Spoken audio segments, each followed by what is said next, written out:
Welcome everybody to In Darkness a Light Still Shines. I'm Barry Feeker, Executive Director of the Topeka Rescue Mission. And I'm Jessica Hossman. I'm the Senior Director of Trauma-Based Initiatives and the Children's Palace at the Topeka Rescue Mission. Jessica, we're very privileged today to have a special guest with us, Executive Director of the Trash Mountain Project, Brett Durbin.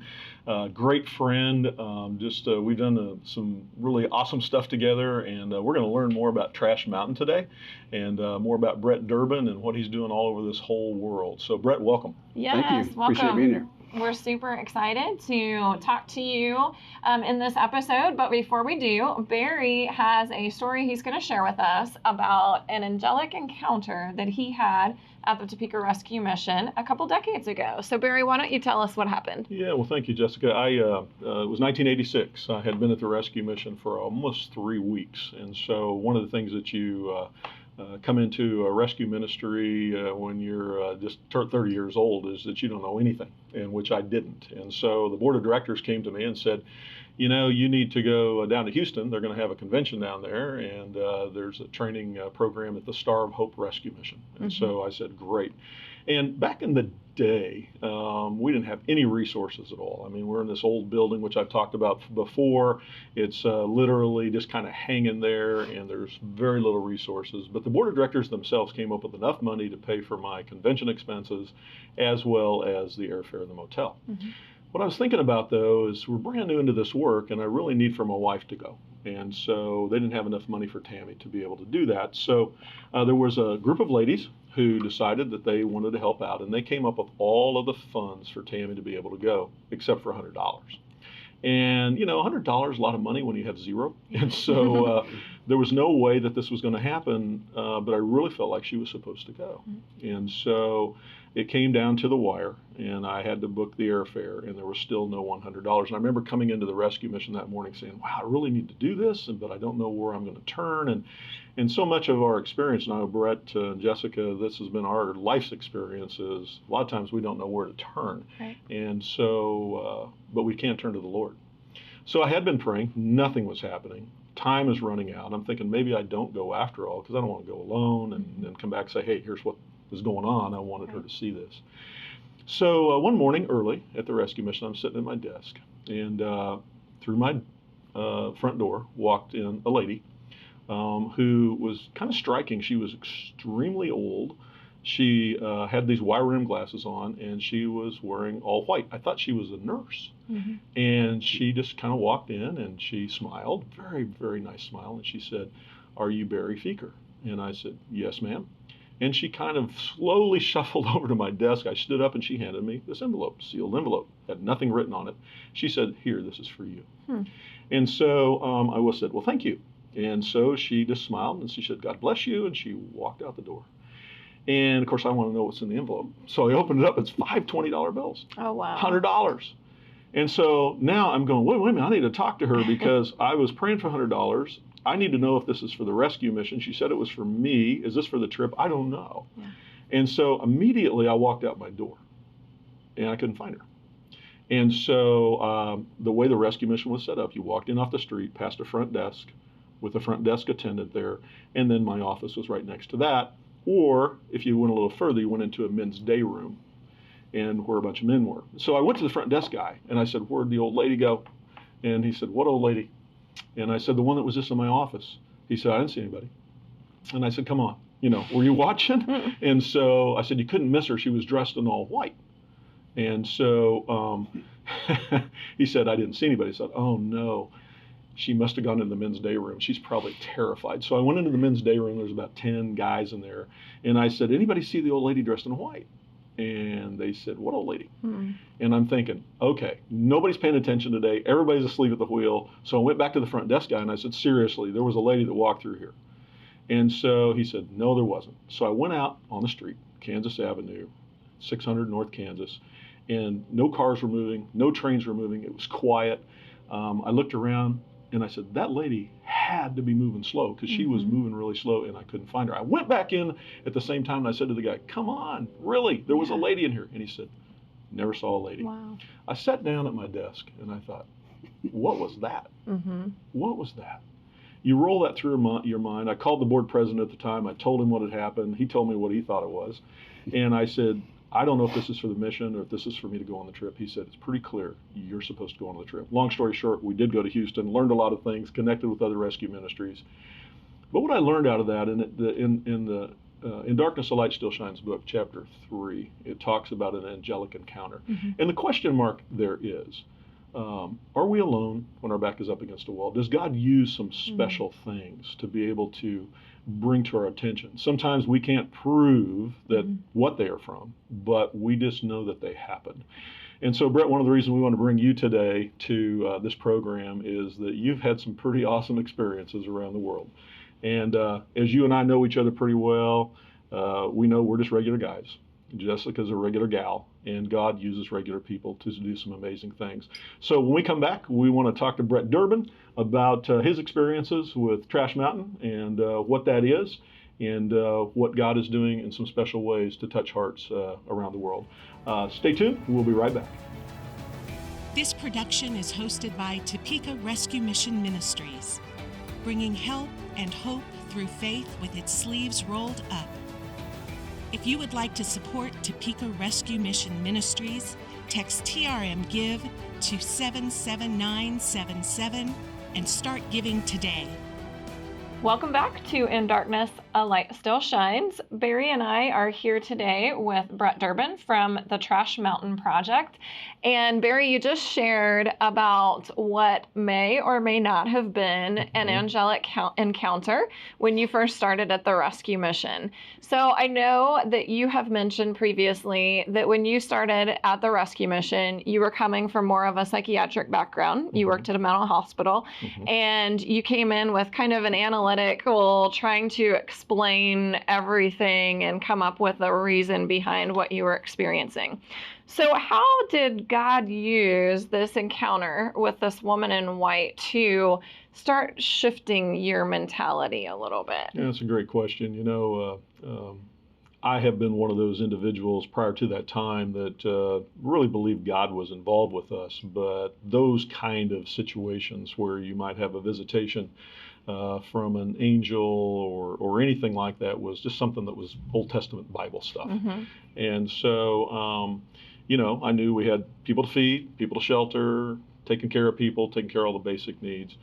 But I began to realize pretty quickly that there are situations that you cannot fix that are natural problems without some divine intervention. And so I believe that God could speak to my heart, but I never thought I would ever see or experience anything of this nature coming actually at me. And even at that, my analytical mind said that had to be something different. That had to be a natural phenomenon that occurred. But even today, I can't say that was an angelic visit because there could have been another explanation for that.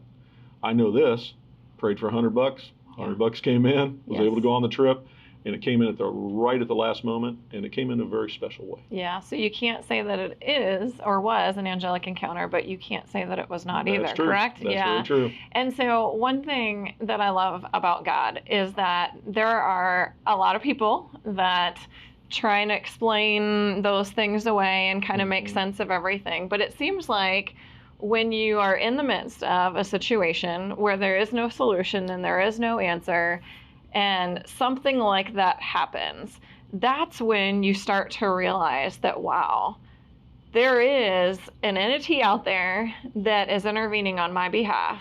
And of course, we recognize that to be God. And I love how throughout your years at the Topeka Rescue Mission, throughout mine, we've been able to experience testimonies of unexplainable things like that occurring over and over again. And Brett, I know that you have experienced some incredible testimonies, similar but different, as you do work throughout the world. So tell us a little bit about Trash Mountain Project, kind of what you do, and just whatever might come to your mind that you think might be just an amazing testimony to share.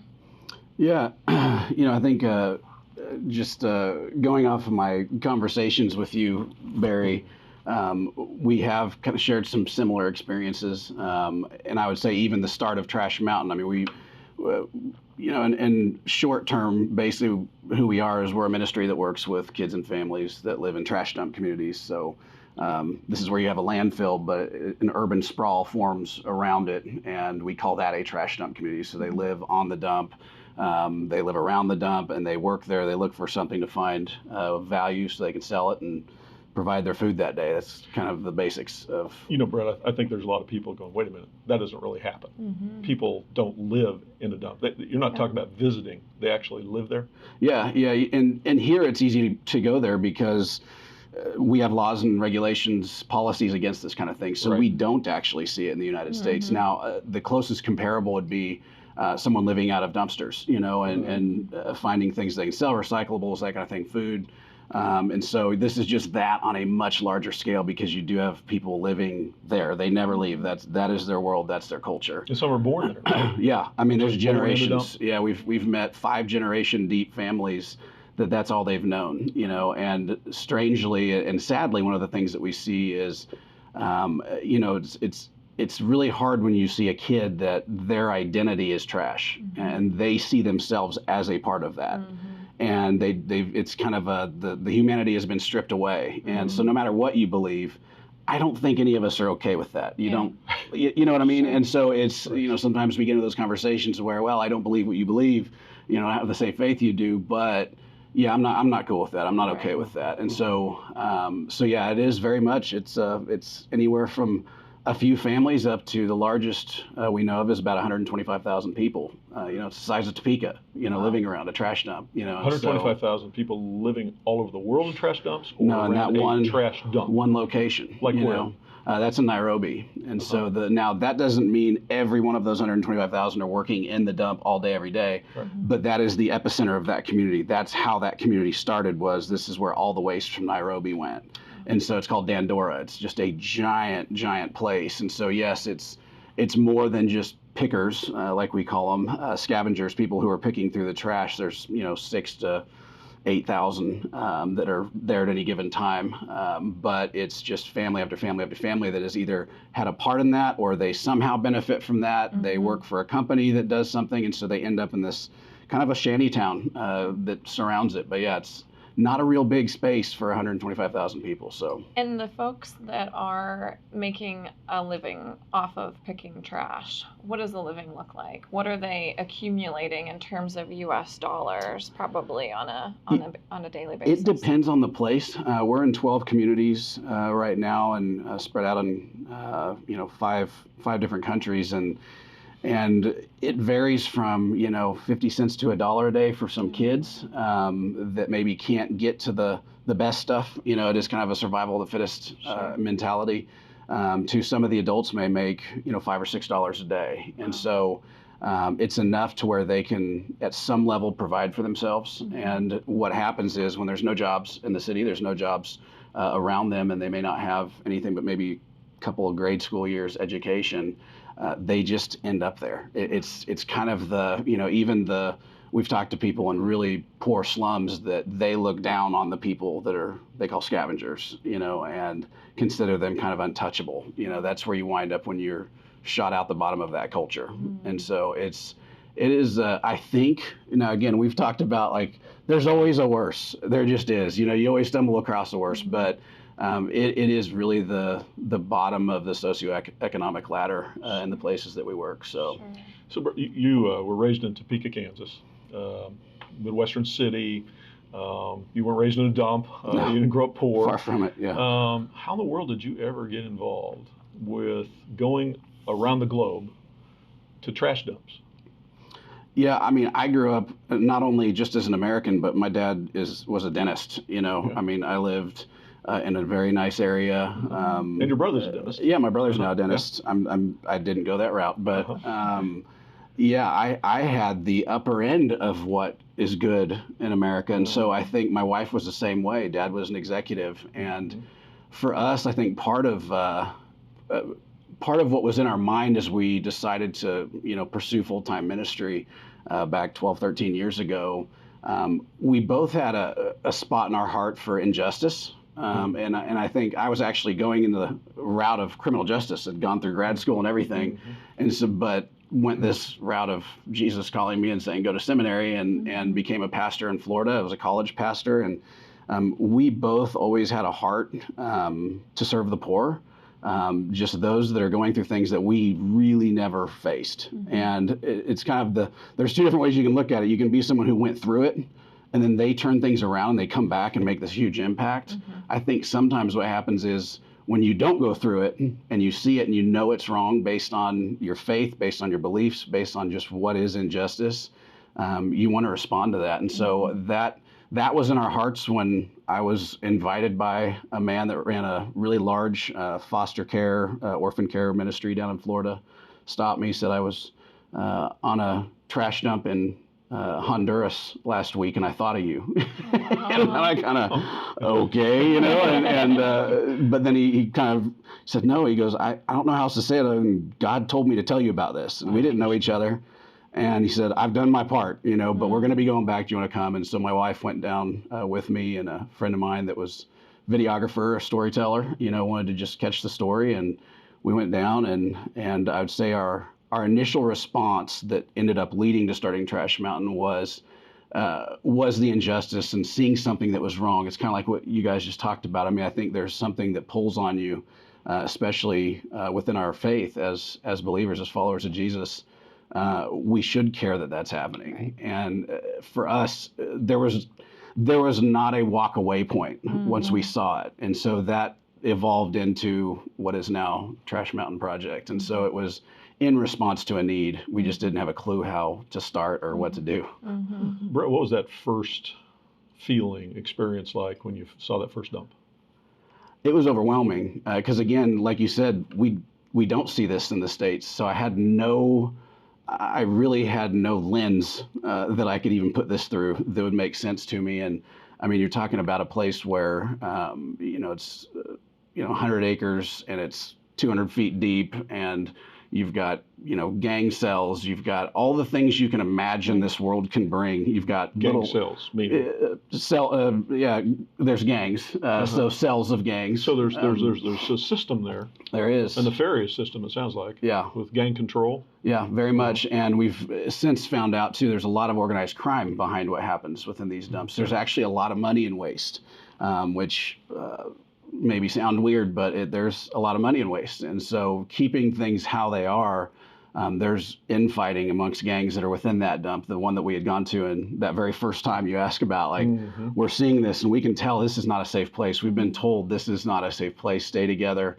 We'll be in and we'll be out, just so you can see it. And you see kids 2 years old that are just sitting on a piece of cardboard, and they're actually picking through the trash too. You'll see babies lying in boxes while their moms pick, and they're just roasting in the sun, just newborn babies laying there. And you're seeing these huge dump trucks go by and think, how often do people get run over, which does happen quite a bit.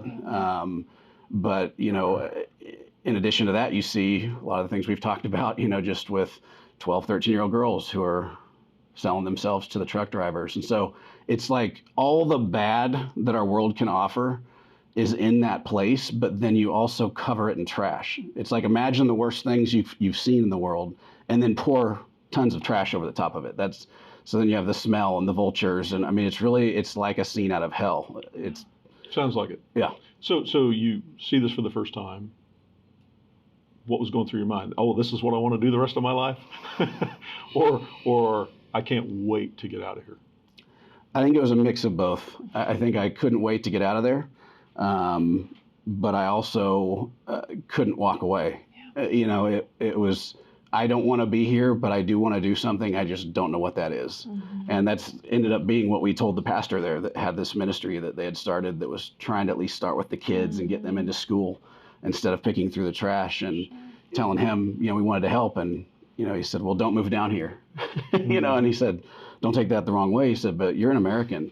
He goes, and I hear you're a pastor in a huge church up in Florida. And he said, you have influence and resources like we can't understand down here, and points at this probably about 12-year-old boy. He's like, if people like you don't help and tell our story, he said, that guy dies Thursday. But it made sense to me. Like you said earlier, I was a white boy from Kansas that didn't speak Spanish and had no, background or context for this. But it pulled me, and I was able to come back and tell the story. And so it made sense. I said, okay, we'll do that and we'll see what happens. And we did, and it snowballed really fast. When was that first experience?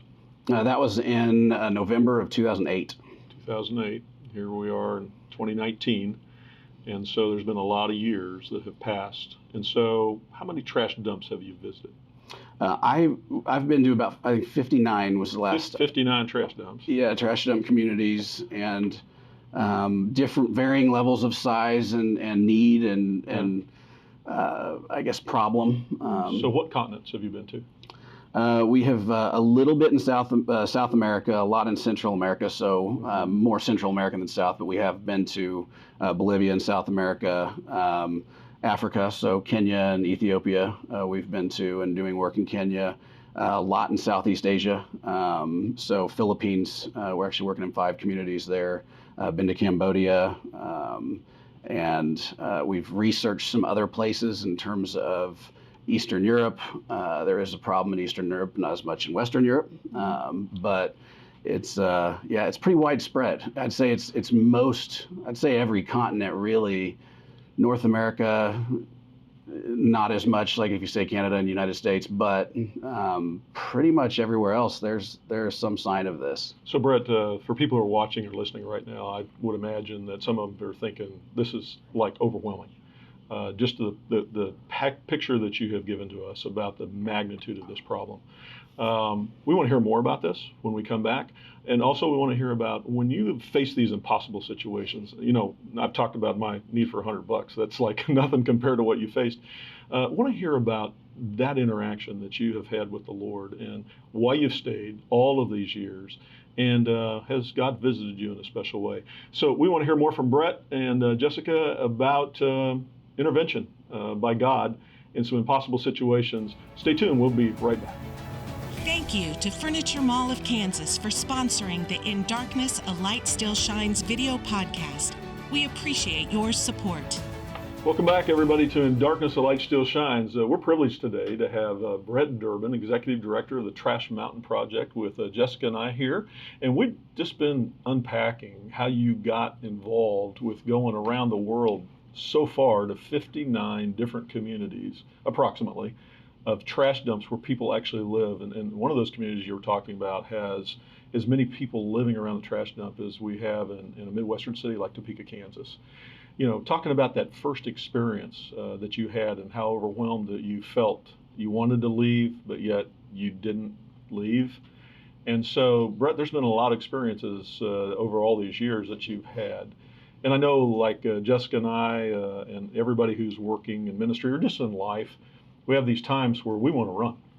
We want to take off. There's no solution to this. There's a very natural problem. Living in a trash dump is a very natural problem that we don't see as natural, but in those communities, it's natural. Sometimes we say there's no natural way to solve this problem. There's no natural way to feel about this problem. That's when we say, God, can you give us a supernatural solution to a natural problem? Talk a little bit about that. How is this natural catastrophe of humanity, where maybe babies could get run over by a trash truck coming in, or young women are selling their bodies to be able to live the next day to people who visit the trash dump, gangs taking over, nefarious activities, all kinds, and people actually being born in garbage. What do you do with all that? And where's God in all that? Yeah, I mean, I think at first it's hard to see. It's hard to see where he's at. I think inside we know that he's not okay with this. I mean, I think that was the first realization is I'm not the only one that's not okay with this. And we know the one we serve is probably least okay with it out of all of us. And so I think that was at least encouragement enough to say, let's look into this and see if this is a global problem. At that time, I didn't know. Okay, so let me pause you right there. Yeah. Because I know what some people are thinking. Well, if God's so concerned, Yep. why does he allow this to happen? Have you ever asked that question? Oh, yeah. What have you come up with so far? I think, call it what you want, I'll call it evil, I think has a very real presence in our world. And I think God has, he's allowed that to be here. Eventually he won't. And we haven't reached that time yet. And so there's this period that we're living right now, and for however many years that, their evil is allowed to just run rampant. But that doesn't mean we should look at it and say we do nothing, or we look at it and say, well, if God was really a loving God, he wouldn't allow these things to happen. God gives us choice. He gives us freedom to live. And if we choose to go that way, there's consequences. There's negative things that happen throughout our world. And I think the grip of sin and evil is really dark and really deep in the places that we're working. I think it is everywhere. It's not just trash dumps. The conversations we've had, very similar things happening here in Topeka. And Except we have paved streets and some light poles to get to those similar places inside homes in our own community that very much represent the gang issues, the human trafficking, the poverty, the disease happens in neighborhoods in America, right? Yeah. If we were to whiteboard the problems, they'd be very similar. Just location varies, and so I don't think it's a healthy place to go to blame God, but it's a very honest, real question. We have to. Exactly. And I don't look at it and say, well, that's a dumb question. Actually, it's an incredible question. And it's something that I think we all need to wrestle with and know that we do serve a loving God. But with situations like this, I believe he has empowered his church to do something. So rather than him saying, we're going to let this go on for whatever amount of years, centuries, whatever the case might be, and then I'll get back to you later. Good luck. Then are you saying that he does have an answer here? Yeah, I am. He does have a solution to this? Yeah, I think he does. And it's the thing that was scary about this at the start and still is today is how complicated it is. We could talk about that with what you're doing here and talk about what's happening in the trafficking world and everything else. These are complicated issues. They aren't as simple as, you feed this kid, it's all good, or you put this kid in college, or you give them a house. Or those are all great things. Those are all things we actually do. But it is such a comprehensive problem that if our society doesn't take it on, if our culture doesn't take it on, it's not going to be something that changes, because our culture is what has created it. And I'm not blaming us. I'm not trying to get into the blame game, but it is very much. It is something we have created. It's an outcome of something that we inputted, and I think God's answer for it is that we are to step in and look at these things and not get overwhelmed by the fact that they're complicated and know that he's there. Because there are times, like you said, when we don't have an answer yet. I think he's willing to step in when it's necessary, but I think he also lets us unfortunately, get our backs against the wall and flounder at times too. And that's, like we've talked, but it's where you grow. So with that take on it, Brett, you end up in a trash dump, your very first one. You want to run, you don't run. You say, I'm compelled to stay here, I'm compelled to do something. And with your particular take on God's view of this, the way I interpret that is that he has assigned you and others to be his hands, his feet, his solution to this. How does that make you feel? That's kind of like a big responsibility. Yeah, I'm the last person I would choose, I think, if I look at it honestly and say, why me or why us?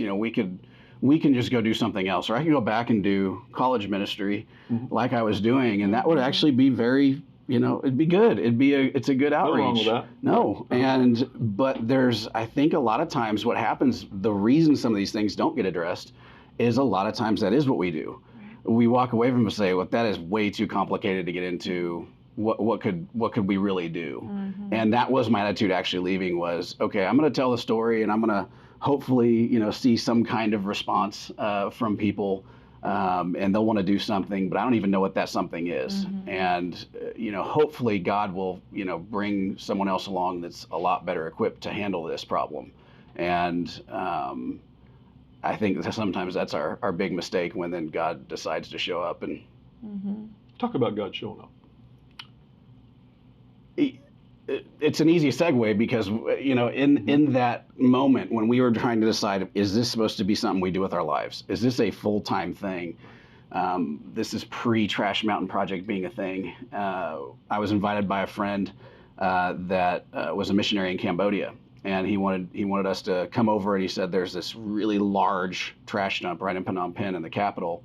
And so he wanted to bring us over there. So the videographer that had come with us on the first trip decided to come with me. My wife had just had a baby, and we were having a hard time just keeping up at home. But she wanted me to go. And throughout that process, I ended up losing my job at the church because of going on this mission trip that was approved. And pastor basically said, we pay you to get college students into this church, not to visit kids in trash. Wow. And to me, that gave me the freedom to leave. I mean, even if I wouldn't have lost my job, I would have walked away because I couldn't get my head around that statement and just what I was seeing. And so going over there, we were in this broken state. And it was, okay, God, what do you have for us in this? This is crazy. I've got a family myself to take care of, but we go over there and we heard all about this trash dump, and we talked to some people that were there doing some outreach and working with some of the families. And they were telling us about all these problems we already talked about, the gangs and everything else. And there's a specific gang that ran that dump. And we had asked, because the guy with me was a filmmaker, he's like, has anyone ever gone up at night? It sounds like a lot of the bad stuff happens at night. Has anyone ever filmed up there at night? Oh my. And, they said, oh no. And of course we don't, the smart thing in response to that would be, okay, well then we shouldn't. Right.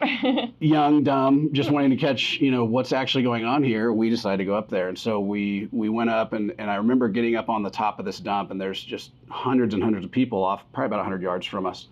And sun was about down, but we noticed this double rainbow. And so we started taking pictures of that. But then by the time we got done with that, it was almost completely dark, but a little bit of light. And all these trucks had been going by us, and there was this truck coming towards us. And there were these guys on top waving and smiling at us. And usually they're not waving and smiling at us. They're doing other things and telling us to leave. And these guys were totally different. So I said to Michael, I was like, help me, with the shutter speed, I want to get a picture of this, because we've never seen this yet, where someone's actually being nice to us from the trash truck. And so I snapped the picture, and then that truck actually pulls up, and there's several guys in the cabin. They call our interpreter over, and they're yelling something in a language we can't understand. And our interpreter turns around, pale as a ghost, and he's like, we got to go now. And what they had told him was that the gang that runs this dump is waiting for you over there, and they're going to plunge you with daggers and take your equipment, which you can understand. We had all this expensive camera equipment, so we quickly decided, okay, let's get out of here. So we start going down the side of this. It's basically a mountain. We get down there, and I position myself in the back, and Michael's in front of me. He has his camera rolling, and all you hear him saying is, Jesus, Jesus, Jesus, and I'm sitting behind him, and I'm walking, and I'm praying something totally different, like, God, whatever it was back when I was a little rougher in my youth, I need that now, because I have a feeling something's about to happen. And there were actually there were actually two guys that had broken off from where the gang was that started following us. And so I start keeping an eye on them, and they're getting closer and closer, and they have trash hooks and machetes on them. And I'm looking at this thinking, this is it. And so we get to the edge of the community right outside the dump. And I turn one last time, and there may be, I don't know, in my mind, it seems like 20, 30, yards back. And I look at the one on my left, and he just freezes, and he stares, just this blank stare at me. And he turns and starts walking as fast as he can the other way, looking over his shoulder. And I look at the other guy, he has the same look on his face, does the exact same thing. And I look behind me, and the group had kept walking. There's no one with me. I'm like, okay, let's get out. So in the moment, you're not thinking anything of it, and we get out, and we're driving off in this tuk-tuk, this little motorized cart, and Michael just looks at me, he's like, what just happened? I was like, I think God just saved our lives. And, after making the decision not to tell our wives anything about this, we went to bed that night, and I remember falling asleep. When you fall asleep praying, we've all done it, and that disrespect, fall asleep, and I was praying, this can't be what you have for me. I've got a family at home, and so I fall asleep, and then middle of the night, I'm woken up, and I was woken up by John 14. It startled me. I actually thought Michael had said it, and I said, what? And he was snoring. And, I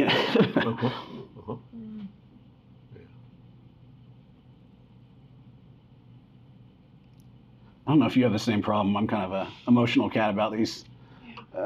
You should be. We should be. We all should be right now. You can tell a story a lot of times, and it still hits you. Yeah. But you read John 14. So I go in the bathroom where there's light, reading John 14, and it's this whole passage. I'm going to send the Holy Spirit to guide you, not to leave you as orphans, to protect you.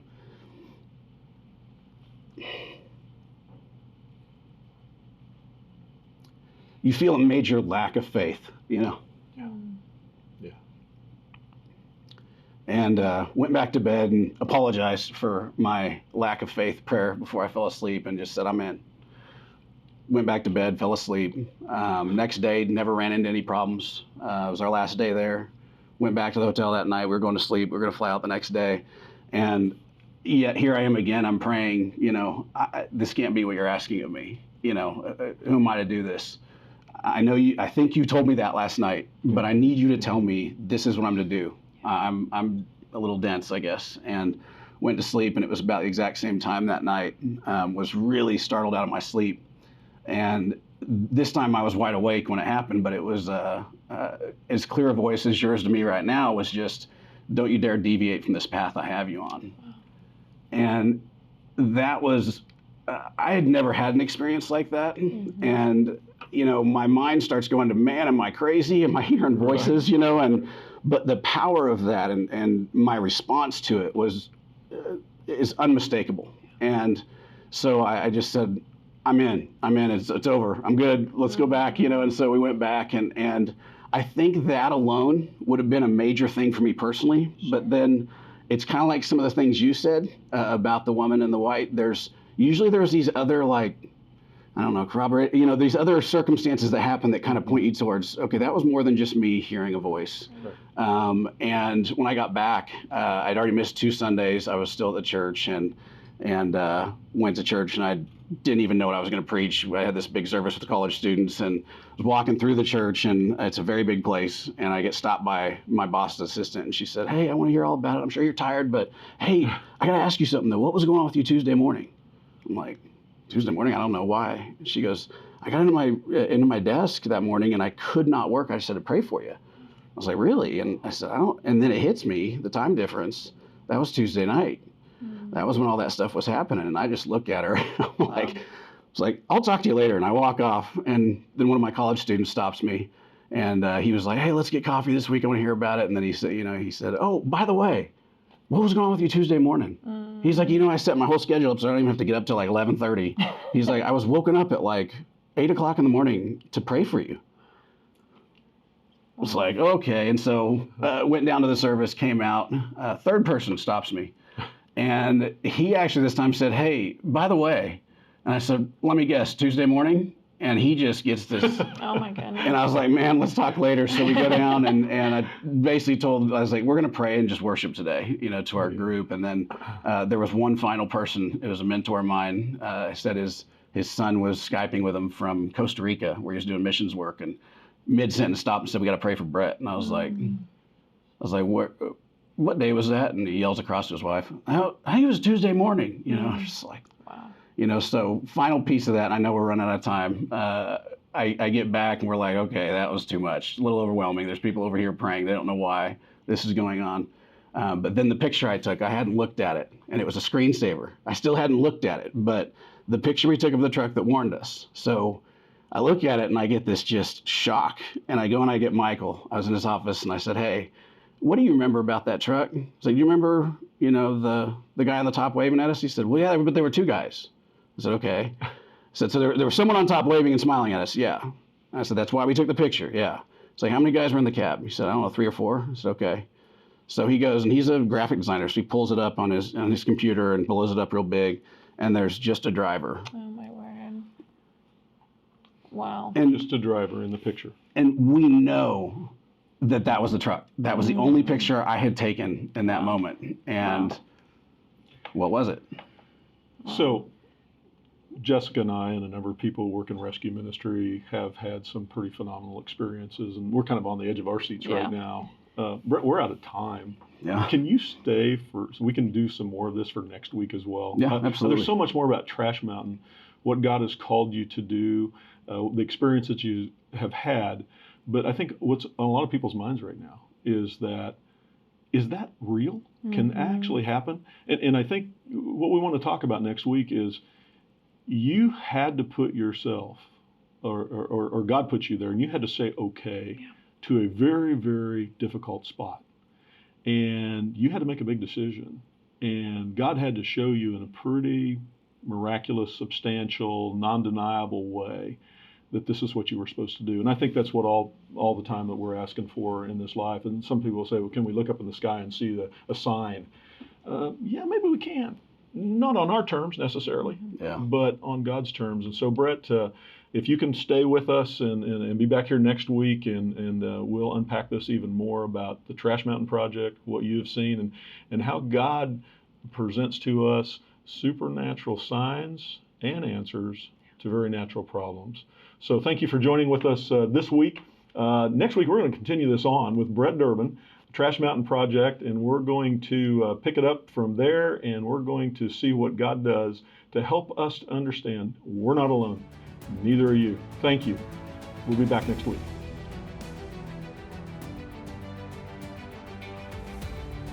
Lord, forgive me for the times when I put more confidence in my intellect than in you. I want to see beyond the realm of my natural circumstances and experience your hand at work in my life and the world around me. I hunger after the realities of you, Lord, and I choose to believe. In Jesus' name, amen. Thanks for joining us. Our goal is to inspire, inform, and equip you to engage in the community around you. Join us next week for another episode of In Darkness, a Light Still Shines.